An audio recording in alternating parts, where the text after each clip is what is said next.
What is up, everybody, and welcome to another episode of the Breathe in Air podcast, where everyday action meets extraordinary mindset. Today, we have a very special guest. It's actually kind of funny because we set this for Thursday, and she happens to be from Australia, and it's Wednesday here, and she messaged me like, "Hey, are we still doing it?" I'm like, "Yeah, tomorrow."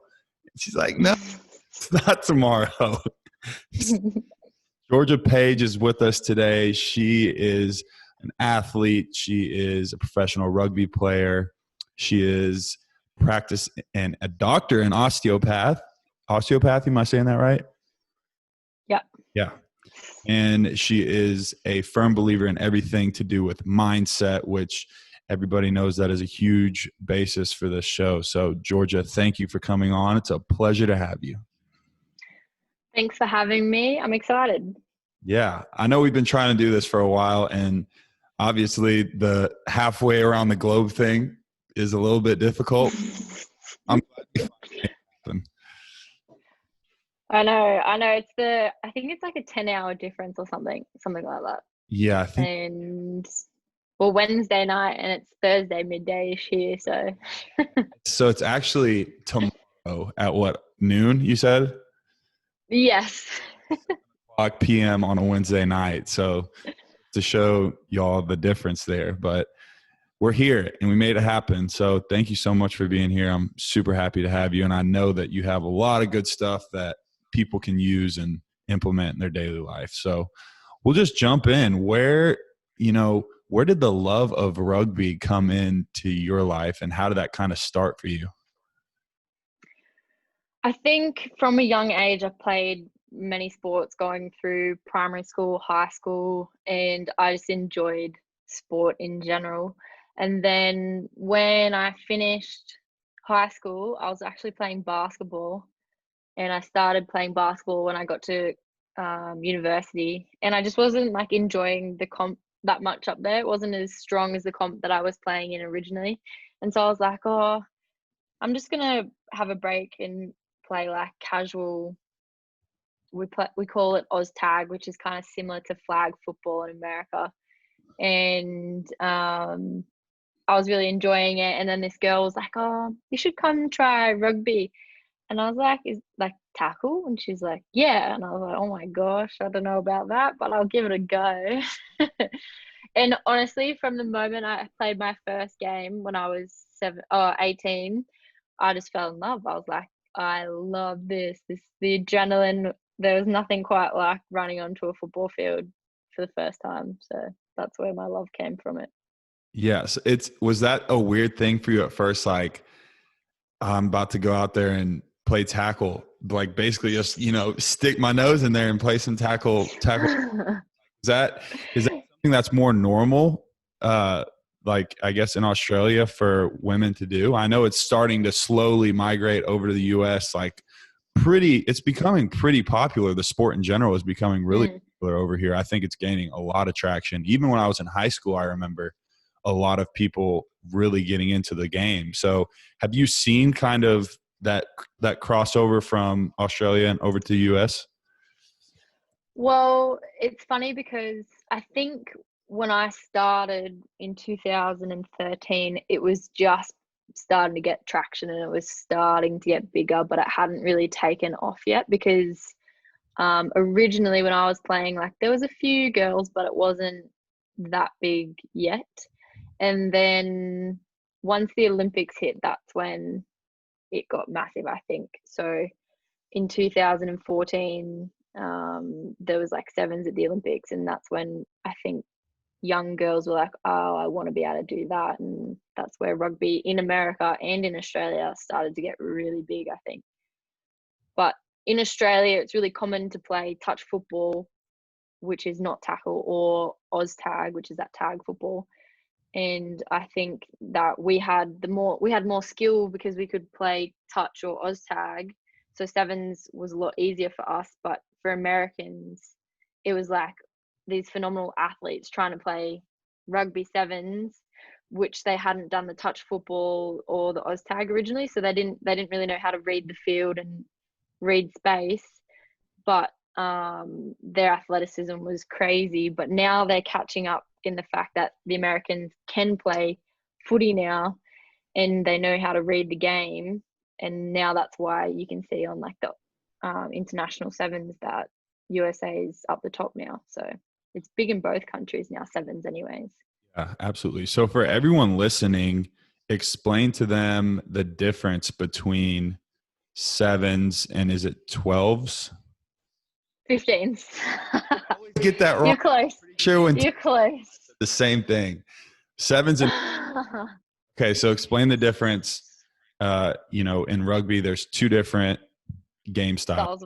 Say. Yeah. Okay. So rugby 15s. There's 15 players on a field on one team, and it goes for 80 minutes, and it's two halves. Whereas in rugby sevens, on the same size field, there's 7 players on a team, and it's 14 minutes with two halves of 7 minutes, which seems like it's super short, but it's probably the longest 14 minutes of your life if you can last that long. Because there's so much open space. Yeah, there's so much open space and you're just running the whole time. Yeah. Whereas in like 15s, you can kind of like it is a longer game and you probably clock up a bit more kilometers, but it's slow pace running to then high speed to slow pace then high speed rather than like full sprint the whole time. Right. Is the strategy going into the game different for both the two different like 17s? Yeah. It's a completely different game, really. Like similar skills like catch, pass, tackle, like sidestepping, and then work around the breakdown, which is a particular thing in rugby, which is similar but very different. Very, very, very different games. Right. So you started out younger, fell in love with the sport, and then how we met is you came across the sea to America and Lindenwood University. And how did that opportunity come to you? Because I know that, Lindenwood was very well known at the time when we were there for having one of the best rugby teams in the nation. So how did the process work to Lindenwood reaching out to you? So originally my first coach that I had, he was really good friends with another coach at Lindenwood at the time. And this was when the women's program was kind of just kicking off. Like they'd had a little bit, but this was the first time that they had like full scholarships and they had some money behind it. And then the coach from Lindenwood was like, do you know any female players that would be keen to study and play? And my coach put my name forward and yeah, never looked back. That was it. Was that your first time coming to the United States or was it? No, I had been once before when I was younger. When I was like 16, I'd been to like Arizona and LA when I was younger. Shock as far as the difference, or is it pretty similar? Some things were similar, some things were very different. There's a lot of like I can't get over how many people there are in America. Like in even St. Charles where we were living was like a small town, was like quadruple the size of where I came from. Yeah. Have you seen, I know that obviously it's coronavirus is nationwide, but I feel like with a smaller population and other regulations, it's been held at bay more in certain spaces. Have you seen, like a big difference as far as what you've heard has been going on here to how Australia has handled it? I mean, we're on an island, so it's pretty easy for us to kind of contain it, I feel like. Once we shut our borders, there's no drama. And it's the only cases that are really coming in now is being from overseas. Whereas you guys don't really have that opportunity because the space, there's so many people, I guess. And I don't think that you had as much restrictions as what we had. We're pretty onto it quite early, I think. Yeah. How was, because I mean, when it first happened here, I guess it was early March or so. It was what, like 2 or 3 week shutdown almost. Was that a similar thing for you where business? Yeah, we had a few weeks where we were shut down as well. Um, there was, like, compared to New Zealand though, we weren't as fully shut down as them, I don't think. And I was still working because we were classed as like essential services. So yeah, I think that we managed it okay. There was a few slip ups to do in regards with letting people in from cruises and spreading because they didn't go into quarantine, Right. and that kind of like put our number count up a fair bit in the beginning. But yeah, I think that Australia did pretty well considering no one's really planned for a pandemic before, you know. Right. Absolutely. So tell us a little bit about your journey to doing what you do now, being a doctor in osteopathy, and like how that transition was. What made you want to go into that? And then what is it at the core for people who haven't heard of it? So, an osteopath is a manual therapist, similar to what you guys would call a physical therapist. Mm-hmm. In America, osteopaths are a little bit different to what they are in Australia. In America, they're board certified medical doctors as well as orthopedic surgeons. Whereas in Australia, we're very similar to, like what I said, like a physical therapist, a hybrid of a physical therapist and a chiropractor. And we just look at the body differently to how most people would look at it. Really holistic, take into consideration all aspects of someone: physical, emotional, diet, lifestyle, etc. And then we kind of come up with management plan for their pain or injury rehab. I fell in love with an osteopath when I was, well, osteopathy when I was 14, 15. As I said before, I've loved sports since I was a kid, and I was playing a lot of tennis at the time, but I had like scoliosis pains essentially when I was growing, and because of like all the rotational force in tennis, my back just wasn't agreeing with it. And I had all different appointments with all different practitioners, orthos, chiro, physio, GP, and no one helped me. And then I saw an osteopath, and within like a week or two, I was good to go. So I was like, how did you do that? And then I just decided that I wanted to be able to do that for other people, and I just saw like the burden that pain can put on your life and how it can really affect you when you can't do the things that you love. So that's what I wanted to be able to help people with. Yeah. What was the difference in all of those, I guess, stances when you are seeing all these people for your pain? What was the difference with the osteo? What was the biggest I difference? don't Yes. I don't know. I think that like I said, osteos just look at the body differently, and they're not just looking at, oh, it hurts right here. They're not chasing pain. They're kind of seeing how the body moves as a whole unit, like mechanically. I don't know. I can't remember what he did Right. differently to other people, but that, like, from like the philosophy behind osteo, I think he must have just looked at me a little different and wasn't chasing that pain. He just fixed me mechanically. Yeah. Everything has, it's weird. It's like you have lower back pain. Okay, well, let's look at your hips and your glutes and your hamstrings. Like, where's this tightness coming from? Not just, oh, well, you need to stretch your back more, or here's some pain pills. I feel like, Well, it's a funny thing. Everyone's always like, stretch your back, but you know what? Your actual spine is quite rigid and it like wiggles. It doesn't move that much. So you shouldn't be stretching your back.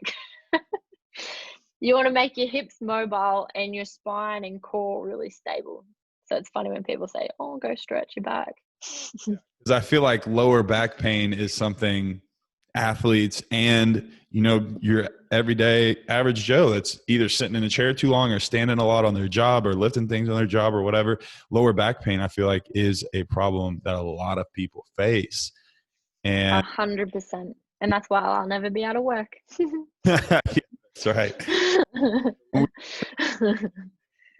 Stretching our hips and glutes and hammies and all of these things, like what are some things that you do or that you have your patients do for that lower back pain? So the first thing to start with is, like I said, keep your hips mobile, because they're ball and socket joints, which means that they're literally designed to move through crazy ranges, whereas your spine is actually it.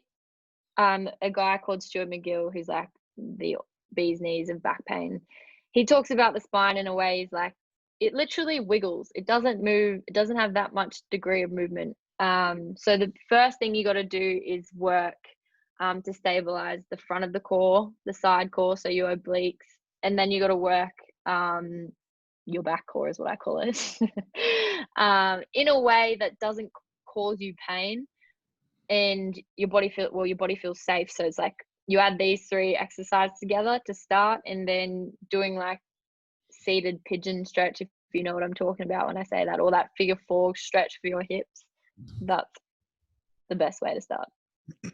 Yeah, it's funny that everything is connected in a weird way, and I think that that's the way it is in life too, not just your body, but the way that your body is, like, all just different parts that all work together, and even down to like what you're very into as well with the neuroscience side of things and the way that your mind works.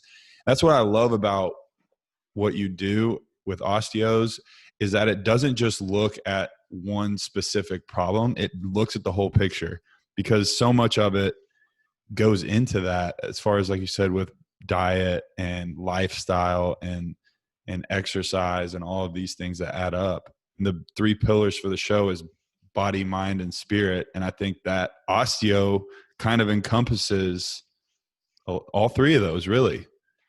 Oh, it does 100%. And I see it in clinic all the time. Like, if let's think about this, we'll say it's like back pain.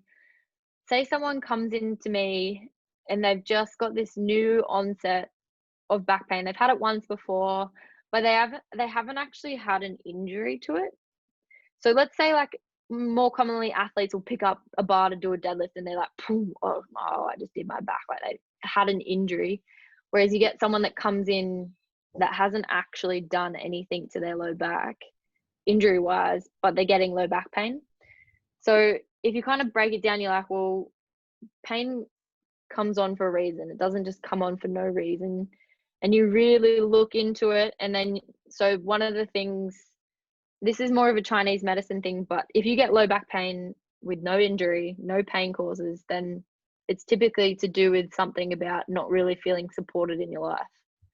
So it's like, yeah, you break it down to that, and it's more of a psychological thing rather than an actual physical, mechanical thing, which is pretty crazy.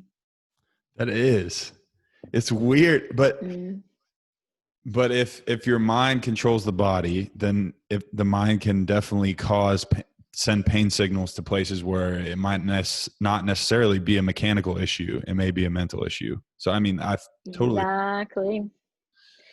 Exactly. And it's proven when you see or when you hear about like heart transplants, and the person that received a heart transplant is like feeling things that they've never felt before, because your brain is, your like cells are everywhere in the body. So people that get the heart transplants and they start like randomly wanting to have Kentucky Fried Chicken, which they didn't want before. And there's also like this story of this girl who had taken someone else, had a heart transplant, and was then having like night terrors of the way that the person had been murdered, and they ended up finding out who murdered that girl from the night terrors that girl was having. So it shows you that literally your tissues store memory everywhere. That's pretty mind blowing to think about that. That is a weird thing though, to have someone else's heart, like the thing that beats and keeps us up and going, transplanted into another body, and then to have those DNA and cells in your body from another. That's crazy. I can't even think about that. That is Isn't that wild? But it shows you that because memory is such an area that neuroscientists are just baffled by. Like they know some areas that store specific memories in the brain, but they don't really know where. And so I don't think it's just tissue stored in the brain, but it's stored in the body too. So, and it shows you by that person taking on someone else's heart and then having lived experiences that they had. That's pretty mind blowing, but it just goes that everything, like our mind controls everything, and everything's connected in a weird, especially body. It's just, whew. In osteo, we call it the body as a unit. A unit. It's a singular thing made of many parts.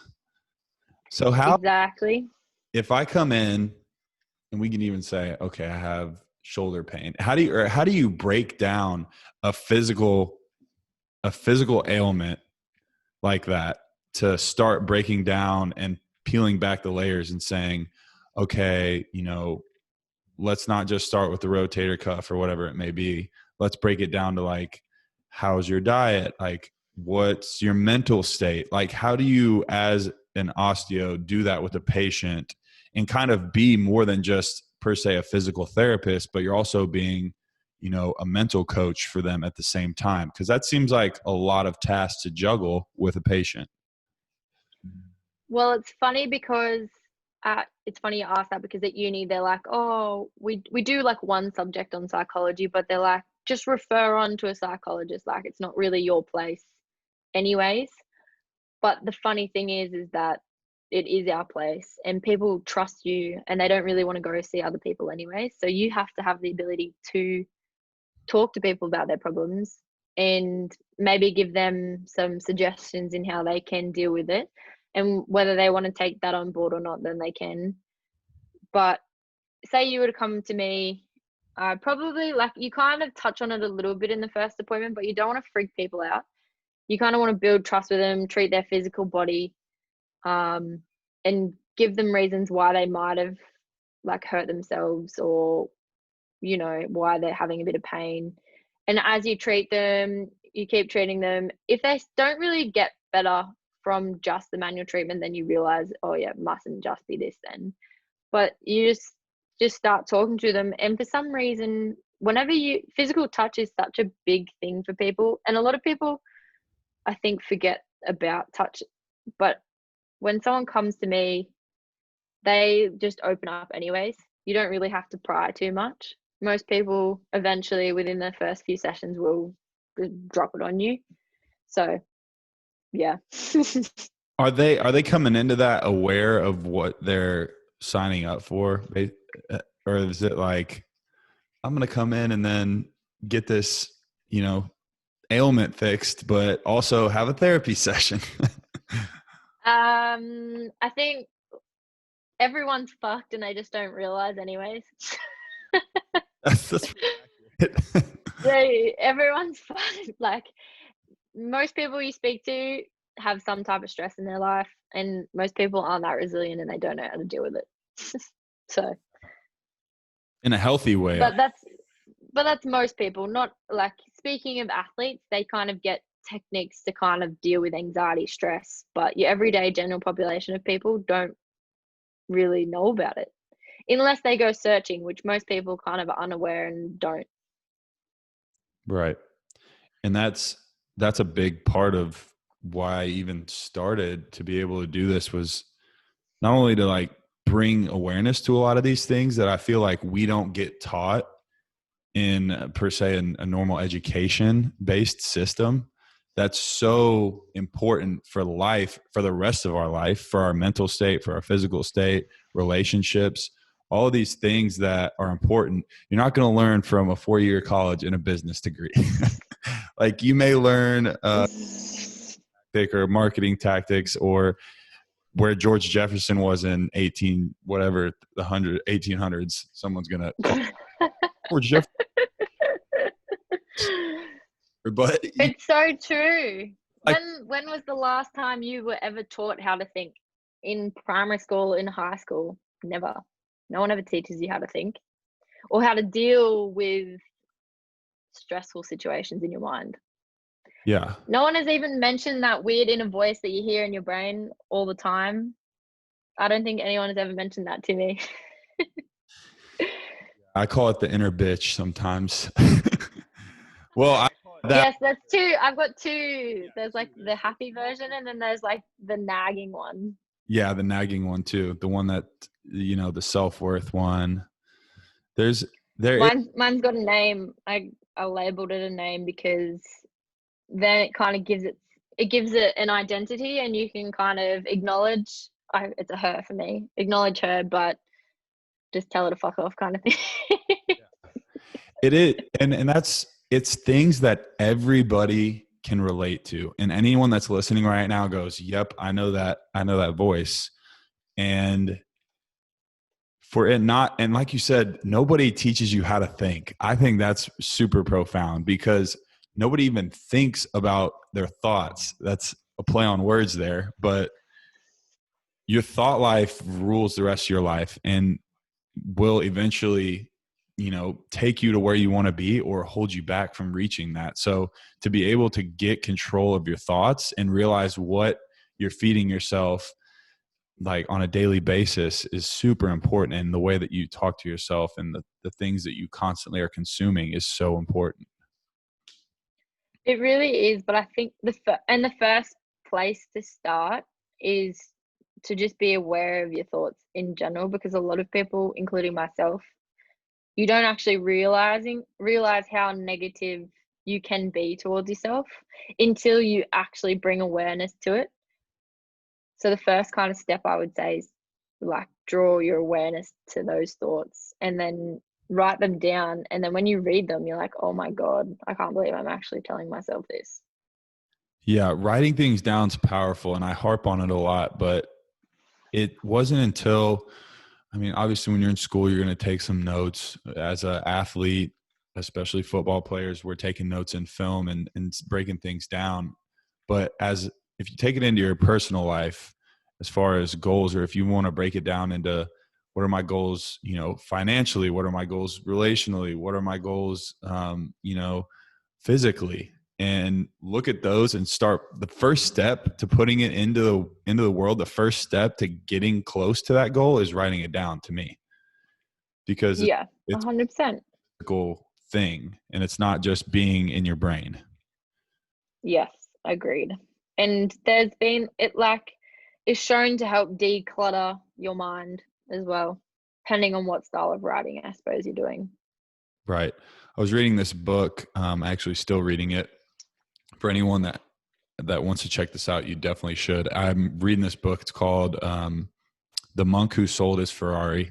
I don't know the author right now. Yeah, I've heard of that. Yeah, it's a short read. It's not hard at all. And it's written, a lot of these books are written, like in bullet points. These motivational, inspirational books are kind of written more like study-based bullet points, but it's written as fiction. And it's based on a lawyer who was super successful, top of his firm, making all this money, was super unhappy, had a heart attack when he was in court and almost died, and decided that he was throwing everything away and he was going to go find these ancient monks in India and learn their secrets and like their path to enlightenment. He comes back and basically is giving these secrets and this, journey that he's had and sharing it with one of his colleagues who's like super interested. Long story short, he was saying how our brains process like 60,000 or 600,000 something crazy thoughts a day. And yeah, it's like 60 to 80,000 or something ridiculous. 60,000 is what it was, I thought.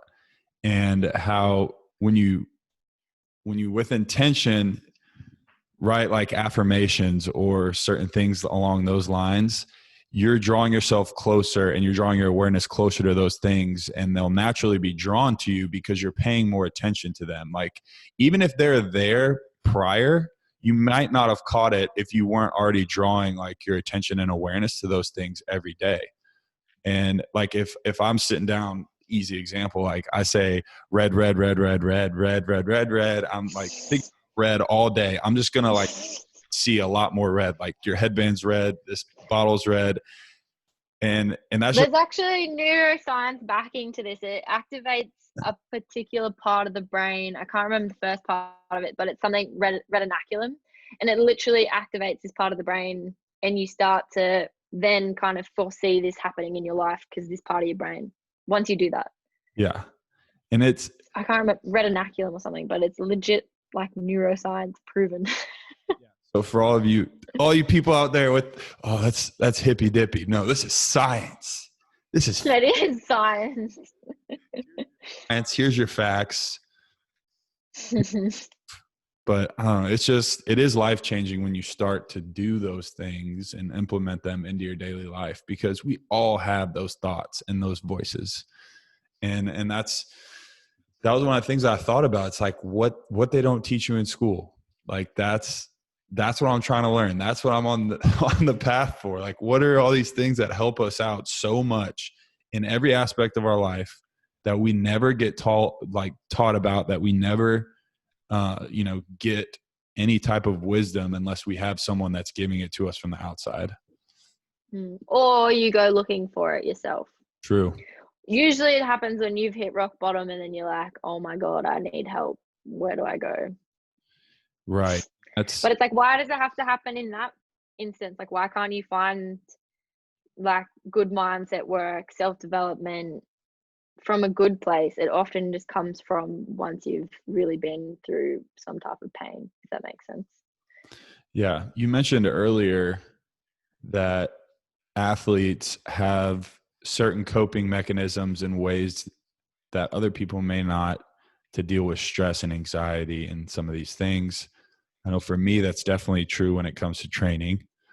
I have no reason to train anymore, but I still do it because it keeps me sane.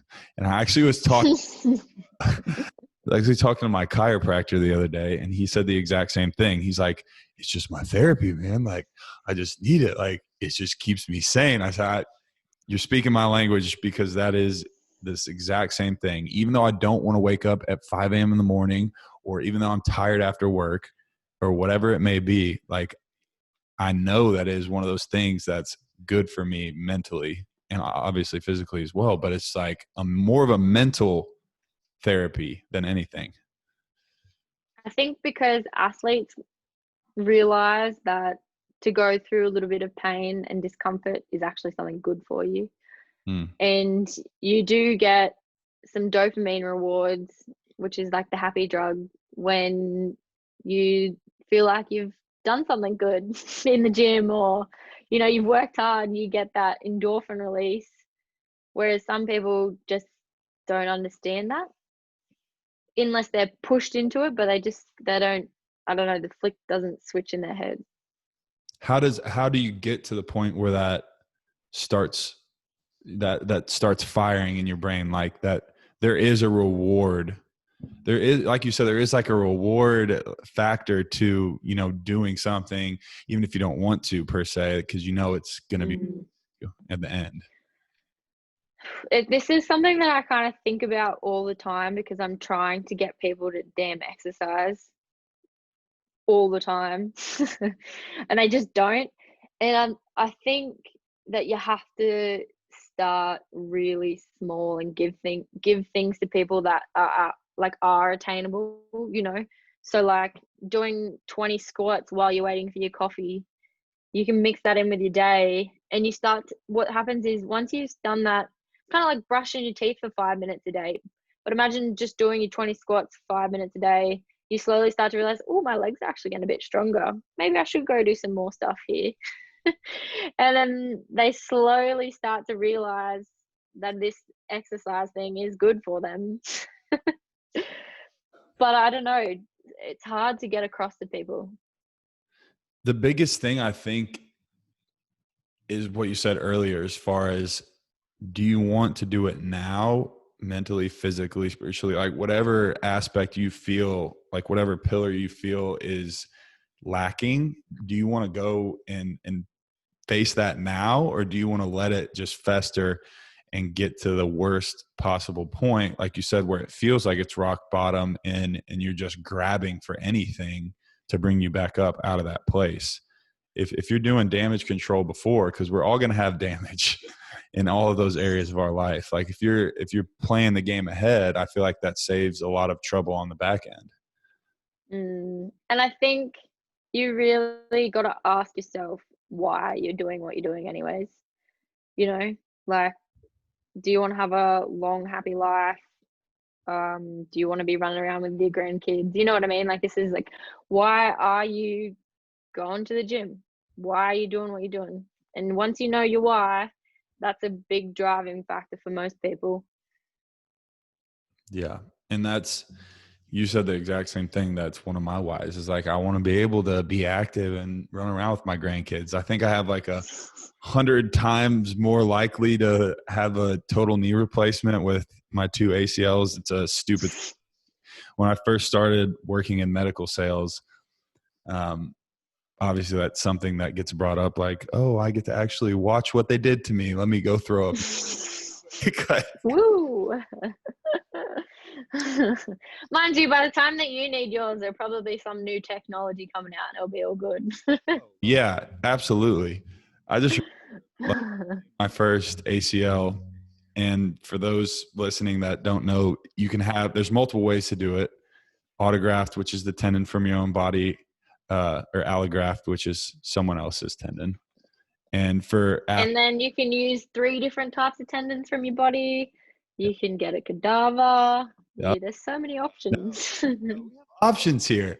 Tear your ACL, we have options for you. What I had, but you know what, but it's not so much about the surgery. They're afraid of pain. They're afraid of doing the hard yards from then, so that's more of what scares people. It's not the actual surgery itself, but it's pain. Yeah, there's pain physically, obviously with the surgery, but mentally, I think it separates you, and I think you can attest to this as well with some of your injuries. It does kind of isolate you a little, because like you said, it doesn't allow you to do what you love, and it does kind of put you in a weird place mentally as well. Yep, 100%. You feel, especially when you play a team sport, I think, like, you would know yourself, you're in rehab crew, you're watching everyone train and you're just sitting on the sideline doing your shitty little like calf raises or something.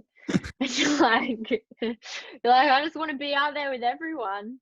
And it's just because most athletes are wanting to be better, do better, and be involved. But I think when you're going through this process, you just have to set little goals and focus on the things you can do, not what you can't do, because at the end of the day, you can't control it anyway. So it is what it is.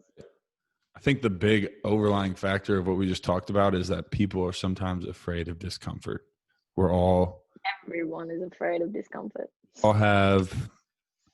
We all have that, survival fight or flight sense that's innate to us as humans.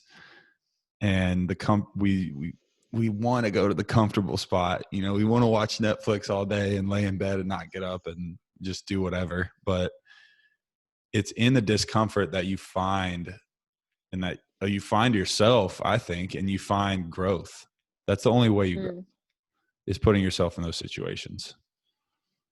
Definitely, 100%. And that I have like this kind of thing I say to myself when I don't want to do something, I'll be freaking doing it because I just felt like I didn't want to do it. Or just do it anyway. Even, if you don't want to do something, it means you should be doing it anyways. Yeah, those are the conversations with like the picture with the devil on your shoulder, the angel on the other shoulder, and it's like they're like, you should do this. No, you shouldn't. You should do this. No, you shouldn't. Like, I feel like I have that dialogue in my head all the time. I definitely have that all the time when it comes to fitness. But I think, do you know what? At the end of the day, why you have like those two like completely different voices is because there's like a few deep rooted reasons in people, but I think it's like the fear of like hurting yourself, the fear of putting yourself out, and the fear of failure. Like they're massive, and they're big reasons for why people don't end up doing it, I think. Yeah, I agree. Failure, and in today's society too, I like, what are people going to think? How am I going to be looked? Judgment. It's like judgment from other people. Big thing. And being vulnerable in that space is good. It gives you strength. You would think that it would make you weaker, but in retrospect, it gives you so much strength to know that you didn't give in to that voice that you know you shouldn't have. Because it feels like almost every time I give into that voice, which of course I do it, everybody does it, but it's like I feel worse than if I would have just put myself through the pain task I was supposed to do. I'm like, damn. 100%. And I've experienced it so many times too, you know, especially when if I'm not like at my peak fitness, and I'm, let's say, coming back from an injury, and it's like literally you're starting all over again, and then you turn up at fitness and you can that voice makes you quit. You pull out because you're like, oh, I'm a hammy or something, when really it wasn't your hammy. You're just being a little bitch. and and that voice got the better of you. And it's happened to me. It has happened to me a lot. And then, you know what, I like leave the session, I'm like, why did I give in? Oh my gosh, like why did I do that? And I'm like to myself, that's it, I will not do that next training session. And then, you know, you come back better and stronger anyways, and then that's it. Whereas a lot of people, though, they don't flick the switch to get that next session where they work harder. They kind of just keep that mediocre kind of work rate. Right. We talked a little bit earlier about dealing with anxiety and how certain people deal with it. Has there been other ways that you have seen people deal with anxiety, or that you yourself have dealt with it, other than training in the gym and fitness? Like, is there other habits, or, you know, meditation, or things that you've seen do and work in people's lives? Mm-hmm. So I think the first thing about anxiety, I'm someone that does suffer from anxiety.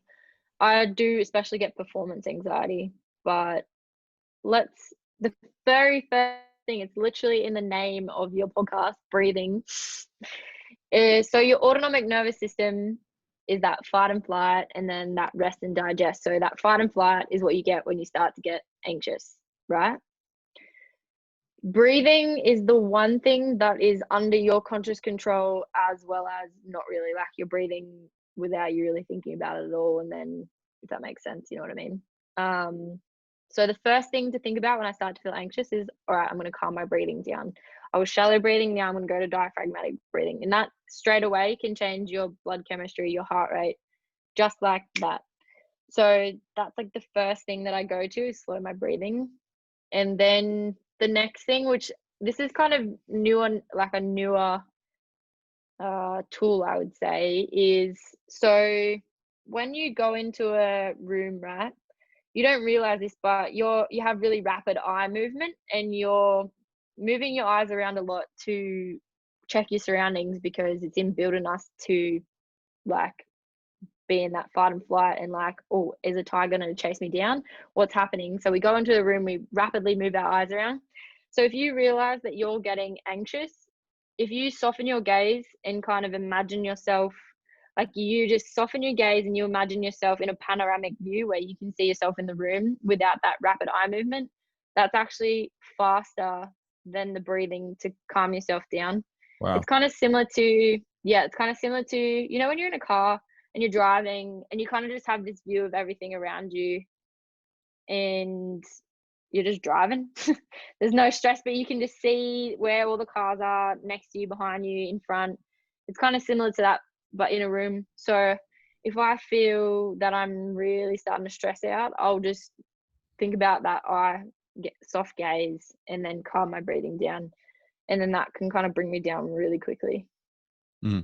I think those are really good tools. Explain the breathing thing, because this is something that when I was playing, even would use, and was introduced to me by one of our weight coaches. Shout out Mitch, if you're listening. But it was one of those things that I started using a lot as far as, like you said, the diaphragm breathing, breathing through the belly and not through our chest like we do a lot.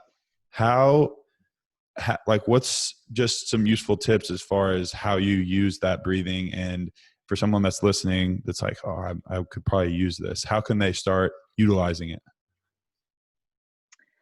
I utilize it when I start to feel, I don't know if there's a lot of people out here that get anxiety, but you kind of get this sense in your chest that your heart is like quite thumping. And as soon as I sense that, I'm like, okay, I gotta calm myself down ASAP. And that's like when you can do like the 4 seconds in, 2-second hold, and then 4 seconds to 8 seconds out. I think it's 8 seconds out actually. It's the slow exhale that actually brings you down more so than the inhale. So that really controlled slow exhale is important. As well as like just take notice, be aware, like have a feel of, put your hand on your heart and on your chest, which is kind of hard if you're in a group situation because people will be like, well, what's this person doing? That's why that's probably why, like, just counting it in your head, or even actually there's another one that's good to use is, so it's a really deep inhale, it goes, and then another quick inhale on top of that, and you just go, and then the slow exhale. So it's two, like a deep one and then one even deeper, and then that real slow exhale, and that's a good technique to use as well. Yeah, and if for someone that wants to trial this, even before they get into that situation where you have anxiety, or maybe you're stressed out, you feel like your heart rate's going up, you get high blood pressure, like whatever the situation may be, you're about to go into a meeting, you're about to go into an important job interview, or you just worked out really hard, your heart rate's really up, and you're trying to get it down. A good way to do this is when you are working out, your heart rate is up. Your heart rate is up. You can feel your heart beating out of your chest more whenever you're exercising. So get your heart rate up, and then after you're done with your exercise, stand there, feel that your heart rate is up, and then pay attention to your heart rate while you do this breathing, and you will literally feel your heart rate slow down. I always think it's really cool. I think whenever you have that stressful situation, your heart rate's up, you're stressed, you have anxiety. And then when you do this breathing and you do it effectively, you just feel your heart rate slowly just dump, dump, dump, dump. And then it just goes down and you just feel better. I'm telling you, that's one of the base things where I was like, whoa, this is cool. Neuroscience is cool. Biohacking is cool. Like, let's start figuring out how our brain and bodies work together. 100%. And that's why there's a neuroscientist out of Stanford that talks about this a lot, and he thinks that maybe we should change the term autonomic nervous system, which is that fight or flight, because we actually can control it. So the fact is that you can control that autonomic nervous system by you changing your breath. So it's kind of cool. What are some other things that you've played around with or messed around with that you really like that have helped either performance or the mental side of things? I see on your Instagram a lot that you're doing like walking on PVC pipes, doing juggling, and like how hand-eye coordination and sports like that. You said you played tennis too. I actually heard that racket sports trigger a lot of neurons or something like that for field chemical, and same with calisthenics. I just had a guy on a couple weeks ago who was saying how calisthenics with gymnastics and stuff triggers specific things when it comes to neuroscience and getting into that flow state. So that's cool. Yeah, no, it was cool. Has there been anything that you utilize or do that's been helping? For me, I personally like doing new skills and trying new things like juggling, handstands, because it's for the brain, being able to learn or go through like skill acquisition where, let's say, you go from not being able to juggle at all to then that's called like the cognitive stage, to then getting into where you're starting to get the understanding and you're getting a bit better, but you still kind of make mistakes, to then getting into that autonomic stage. Like going through that skill acquisition, like of a novel skill, releases a lot of dopamine, which is that happy drug, but the happy like neurochemical. And then it actually also creates more density in your myelin, not your myelin sheath, but in your white matter, I think it is. No, it is your myelin sheath. In your myelin sheath. So when you start to learn these new skills, whether it's juggling, handstands, then it actually means that when you go to learn a new skill in your chosen sport, that you can pick it up really quickly because you've been doing this time randomly playing around with these new skills outside of your sport, and as well as obviously with juggling, hand and eye coordination. And I just enjoy testing myself and doing different things rather than just doing the same old, boring stuff. Rather than, it's more so for that rather than anxiety and control of that. Yeah, I go back and forth between I need structure, I need routine, I need these processes in place. But at the same time, doing things on the whim and just like throwing caution to the wind sometimes is good to do, I think. Or that might just be I think I need structure too, yeah. but it's not like these skills aren't like they're just like random. I just don't do them once a week. You put them in your day every like just do 5-10 minutes a day, incorporated in your normal routine. So it's not like, I think most people need structure and routine. Yeah. We're humans are creatures of habit. But yeah, that in that book too, we actually was just reading it last night. It's fresh on my brain, but it was talking about basically the 21 rule, which is the 21 days to create a habit. And it was saying how you can't erase bad habits, but you can replace them. Like, oh, I have this bad habit. I want to get rid of it. I'm just going to stop doing it. No, you can't do that because we're going to go back to it. It's just what happens. So you can't erase them, but you can replace them. I thought that was interesting. And then obviously the 21 days of making it a habit to our brain, to something like, if you think about your morning routine, you wake up, brush your teeth, wash your face, whether you take a shower or whatever. It's weird if you start paying attention to it because you do a lot of the same things like the exact way. This is exactly why I juggle or handstand, because it gets you out of this damn automatic, unaware place. So it's like you get up, do the same shit, you go for your coffee, you sit in the same spot, you drive the same way to work, you drive the same way home. Like, change it up.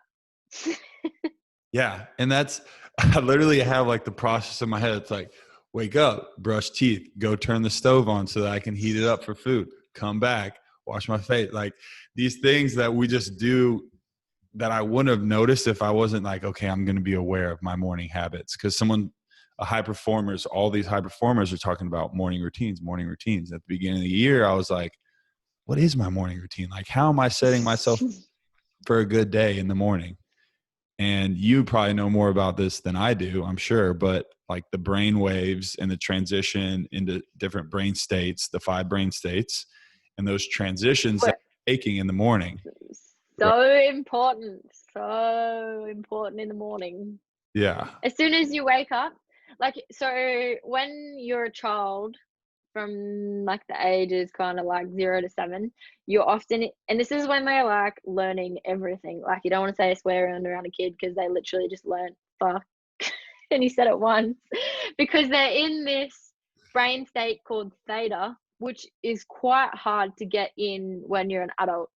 But when you're waking up in the morning, like as soon as you're waking up, you are in theta. So you're in theta as you're waking up and then as you're going to bed. And this is like your learning state. So if you're waking up, and I know sometimes I'm a culprit of this, I just end up like sitting on my phone for like 5 minutes. That is such a bad idea because that makes you reactive, not proactive, and you're kind of wasting your theta learning stage on like theta absorbing learning stage on just looking and scrolling for 5 minutes on your phone. Yeah. There's that. I had a huge extensive talk, and we don't have to go too deep into this, but as far as an hour before you go to bed, phone, and then the first hour when you wake up, don't touch the phone. If that means you need to wake up. Yes. I used to do this. And this is a thing. I know these things. I started looking into them, and then I still struggle with it every morning. Like you said, it's like reach for the phone. Don't get on the phone. Before you go to bed, I'm like reading a book or something, trying to be good. Oh, phone, like it just calls. It's so strange how we're so addicted to it, but we don't mean to be, you know? It's literally like having a phone is like having a poker machine in your house with you constantly. Yeah. And you talked about dopamine. That's the release. It's the same. Well, you're just trying to get little dopamine hits constantly on Instagram. Ooh, did I get a like? Yeah. Yeah. And I think being aware of it is the first step to changing it and being able to maintain it, because these things aren't going anywhere. That's why I think if you are going to reach for your phone and use it, in the first 5 minutes, listen to like affirmations or something, or like a powerful video that makes you motivated or something. At least then that sets you on that positive affirmation route, you know? Yeah, I did do that for the first little bit. I actually don't do it that often anymore, but for a while there was a specific video on YouTube, and I can link this in the show notes for y'all, but there's like a specific video. It might have been Morgan Freeman or one of these guys, Denzel Washington or somebody. It was one of their speeches, but it was basically daily affirmations. It was safe. I did it for a while too. But I don't know why I fell out of the habit of it. Yeah. The biggest thing that stuck with me was he would say thank you in advance for what is already yours. And that was like one of those things that still stuck with me to this day, especially in the morning. I try and do morning gratitude and like say thank you for the things that, I do have, and see myself in those positions that I want to be in and feel what it feels like to be in that position, that crazy goal that you want to attain. What is it going to feel like when you get there? And when you can put yourself in that state and feel that feeling, like you're just drawing it closer to being a reality, like every time you do that. And like you said, that's called quantum physics. Physics. There's the name. That is called quantum physics. Yes. It's the idea where you can kind of change your reality by bringing your vibration higher and really experiencing that moment as if it's already happened, and then going away and living that life, and then it eventually comes to you. Yeah. It's the same thing for the athlete that, envisions himself over and over catching the touchdown or winning the Super Bowl or whatever it may be. But it's just, it's a weird thing. Our brain is a weird thing. So weird. But it's like that it's funny because it's like visualization or imagery, and it's like the brain, it's like your body can do it, but it's your brain or your thoughts that stop you. I heard it was like 40% of your output is where your brain tells you like you're done. Oh yeah, that's from Can't Hurt Me. David Goggins is like, when you start to feel like you're a little bit puffed and you want to give up, well, you just hit like 40%. That dude's crazy. If y'all haven't listened to his podcast with, he's done a lot of them, but I think the first time I heard him was on Joe Rogan. Oh my goodness, that dude is insane. He's wild. He's wild. I read his book. And like a lot of the tactics that he kind of uses for his mentality, I remember reading and being like, wow, I actually use some of these myself. But a lot of his comes from a place of pain. Like a lot of the ways that he uses his like mindset stuff come from a place of pain.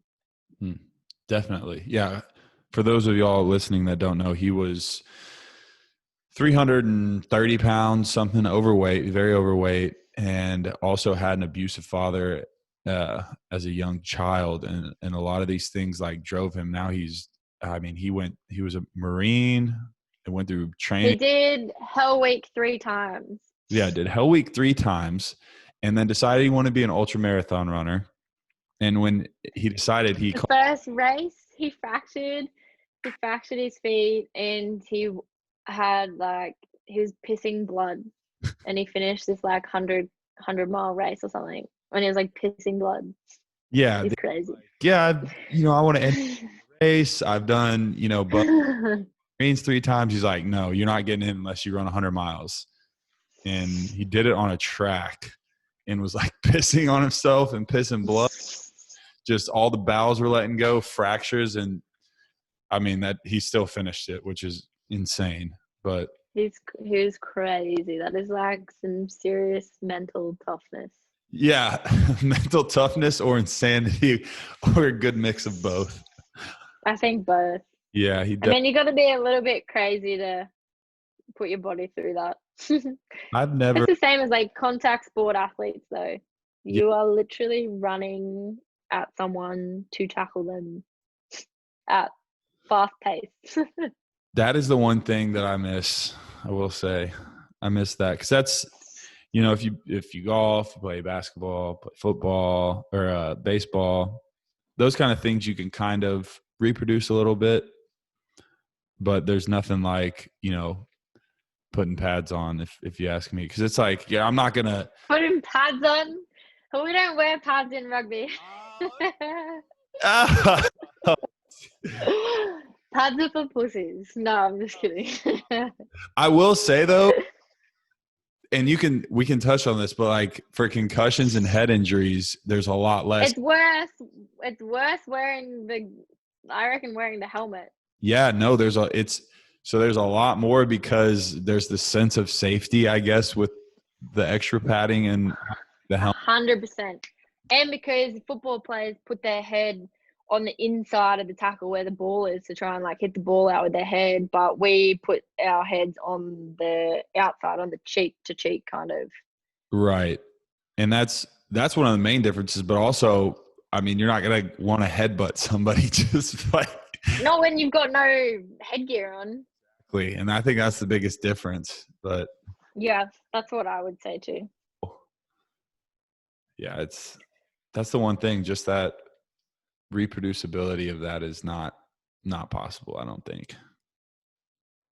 There's nothing quite like the adrenaline rush you get from it. Jiu-jitsu is pretty good though. I like jiu-jitsu. That kind of mimics it a little bit. You're fairly new to that, right? Yeah. I've done about 8 months in total of training, I would say. Nearly a year. So what's that been like for you? It was like probably one of the best things I think I ever did for myself was to start jiu-jitsu. Really? Mm-hmm. And I would say that every person should go and do jiu-jitsu or a mixed martial art. It teaches you, firstly, to breathe, composure, to be humble, and to like assess a situation under control, like under controlled aggression, and then, to not kind of get in your own head. And yeah, it taught me a lot. It did. Yeah, I always hear how much of a mental practice that is as far as jiu-jitsu goes. It sounds interesting. Sounds like something I can go hurt myself in. It was I had so in 2019, the beginning of 2019, I kind of I missed out on the Australian team selections after my season of rugby union. And it left like a sour taste in my mouth. And I kind of lost my love and passion for the game at the time. And I had also had like a concussion at the end of the season. And then I had an Achilles tendinopathy. So I couldn't run at the time. And I was just getting frustrated. It'd been probably like 4 to 6 weeks. And I was just sitting around feeling sorry for myself. And I was like, I need to do something with my life, even though I was studying my master's, but I need to do something where I can go and exert all this energy. And I was like, I'm going to go try jiu-jitsu. And it just gave me this newfound love again. And I enjoyed learning. And I was like, it didn't matter what I was doing. I didn't have any pressure on myself. I just enjoyed it. And it just put me in this place where I was really no one there and I had no idea. And I was getting tapped out multiple times in a session. And I was like, oh my God, I suck. Yeah. I feel like that beginning base level, though, that gives you something to work towards. And that's yeah. A life of fulfillment equals a life with goals, if you ask me, and with those challenges, because those little steps that you're taking each day, even though if it's a little thing, and I always say this with, what are you doing every day? Like mentally, physically, spiritually, are you filling your cups? Are you doing something for each of those pillars each day? And I think if you do that, then you will have a successful life. I really do believe that. And that comes down to a question I love to ask, as far as, what is your definition of success?